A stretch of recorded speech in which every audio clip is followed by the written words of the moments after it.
Assalamualaikum warahmatullahi wabarakatuh. Perkenalkan, saya Tri Rizky Handayani dengan NPM 23H103120, mahasiswa Universitas Lampung, Fakultas Ekonomi dan Bisnis, Program Studi S1 Akuntansi. Pada kesempatan kali ini, saya akan mengenalkan topik terkait utang antar perusahaan. Oke, jadi utang antar perusahaan merupakan transaksi pinjaman antara entitas dalam kelompok perusahaan, di mana dana dipinjamkan atau dipinjam untuk mengoptimalkan penggunaan sumber daya. Dalam laporan keuangan konsolidasi, transaksi ini dihilangkan karena entitas dianggap sebagai satu kesatuan, sehingga investasi dan utang tidak boleh dilaporkan secara ganda. Transaksi ini memungkinkan perusahaan mendapatkan keuntungan melalui bunga yang lebih bersaing serta syarat kredit yang lebih fleksibel. Sebuah informasi menarik adalah praktik ini seringkali dipakai untuk mendukung kelancaran operasional antar unit usaha. Dalam laporan konsolidasi, penting untuk mengeliminasi efek ganda agar posisi keuangan perusahaan mencerminkan kondisi yang sebenarnya. Oke, lanjut ke tinjauan umum konsolidasi. Yang pertama ada transfer langsung, yaitu melibatkan pinjaman langsung antar afiliasi. Contohnya penjualan kredit antar anak perusahaan dan menerbitkan wesel bayar untuk pinjaman operasional. Dan yang kedua, transfer tidak langsung, melibatkan transaksi di mana utang dialihkan melalui pihak ketiga dan afiliasi sebelum diterima kembali sebagai afiliasi. Pembeda antara transfer langsung dan tidak langsung penting untuk mengetahui jalur transaksi yang terjadi. Transfer langsung mengindikasikan hubungan keuangan yang transparan, sedangkan transfer tidak langsung bisa menambah kompleksitas dalam proses eliminasi antar perusahaan. Ini juga memberikan gambaran bagaimana struktur keuangan antar entitas dikelola dalam laporan konsolidasi. Penjualan obligasi langsung ke afiliasi. Ketika obligasi dijual langsung ke afiliasi, semua transaksi terkait, baik investasi, utang, maupun premi atau diskonto yang terkait harus dihilangkan dalam laporan konsolidasi. Hal ini menegaskan bahwa perusahaan tidak boleh melaporkan utang maupun investasi pada obligasi yang pada dasarnya sama. Perhatian khusus diberikan pada proses eliminasi, karena semua aspek dari transaksi, mulai dari pencatatan investasi hingga amortisasi premi atau diskonto, harus dibersihkan untuk mencegah penggandaan pengaruh keuangan. Ini merupakan aspek yang krusial untuk menjaga keakuratan informasi keuangan pada perusahaan induk dan anak. Transfer pada nilai nominal. Penjelasan mengenai pencatatan ayat jurnal saat wesel atau obligasi dijual langsung pada nilai nominal. Contoh, PT Anak meminjam Rp1.000 dari PT Induk dengan bunga 10% per tahun selama 5 tahun, sehingga masing-masing pihak mencatat transaksi bunga sebesar Rp100. Di sini dijelaskan bahwa transaksi pada nilai nominal akan menghasilkan pencatatan yang simetris antara peminjam dan pemberi pinjaman. Hal ini menunjukkan bagaimana keseimbangan pencatatan antara dua entitas dapat menjaga kejelasan laporan keuangan. Menariknya, penataan pencatatan semacam ini juga memudahkan proses audit internal pada perusahaan. Transfer dengan diskonto atau premi. Jika tingkat bunga kupon berbeda dengan tingkat pengembalian yang diharapkan, obligasi dijual dengan diskonto atau premium. Proses pencatatan melibatkan 3 komponen, yaitu 1. Bunga tunai, misalnya Rp100.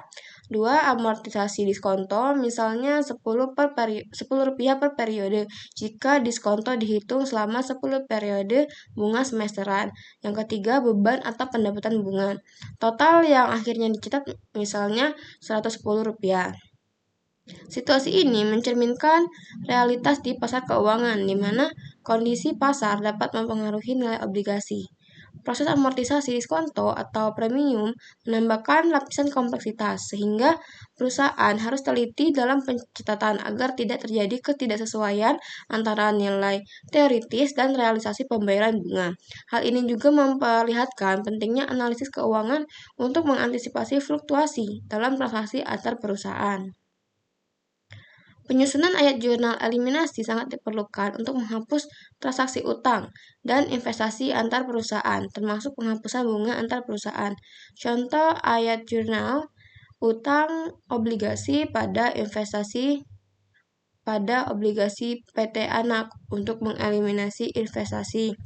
Terus juga pendapatan bunga pada beban bunga untuk mengeliminasi pengaruh bunga antar perusahaan.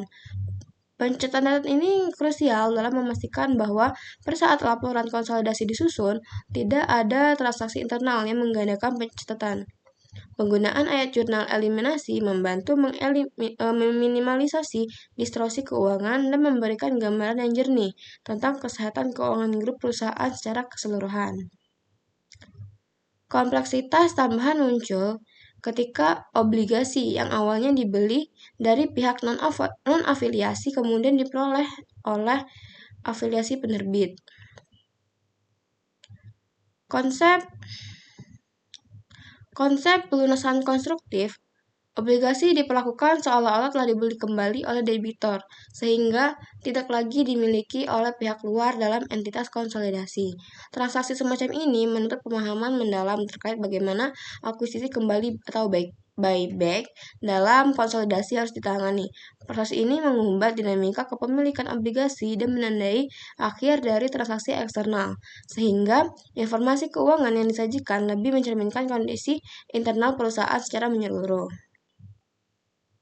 PT Induk mencatat investasinya pada PT Anak dengan metode ekuitas, di mana selain investasi obligasi ada pencatatan dividen dan pendapatan. Dividen yaitu ayat jurnal seperti kas pada investasi pada saham PT Anak. Kemudian yang pendapatan, ayat jurnalnya itu kayak investasi pada saham PT Anak pada pendapatan dari anak perusahaan. Metode ekuitas dasar ini membantu mengukur pengaruh kinerja anak perusahaan terhadap laporan keuangan induk. Pencatatan yang akurat tidak hanya membantu dalam mengidentifikasi aliran kas masuk dan keluar, tetapi juga memberikan gambaran tentang kontribusi masing-masing entitas dalam keseluruhan grup. Informasi ini sangat berguna bagi analis investasi dan pengambilan keputusan strategis. Untuk ringkasan dan kesimpulannya, utang antar perusahaan adalah fenomena umum dalam kelompok perusahaan yang terkonsolidasi. 3 poin penting yang perlu diingat yaitu eliminasi, konsolidasi, identifikasi. Eliminasi itu pentingnya menghapus transaksi internal. Kemudian konsolidasi, penggabungan laporan keuangan yang mencerminkan kondisi keuangan grup. Dan identifikasi yaitu mengenali dan mencatat setiap transaksi dengan tepat. Dan kita simpulkan bahwa pengelolaan utang antar perusahaan tidak hanya soal pencatatan, namun juga strategi dalam mengoptimalkan sumber daya internal. Dengan pengelolaan yang tepat, perusahaan dapat menunjukkan transparansi dan akurasi dalam laporan keuangan yang mendukung pengambilan keputusan. Baik, itu saja yang bisa saya sampaikan. Apabila ada kesalahan, saya mohon maaf. Wassalamualaikum warahmatullahi wabarakatuh.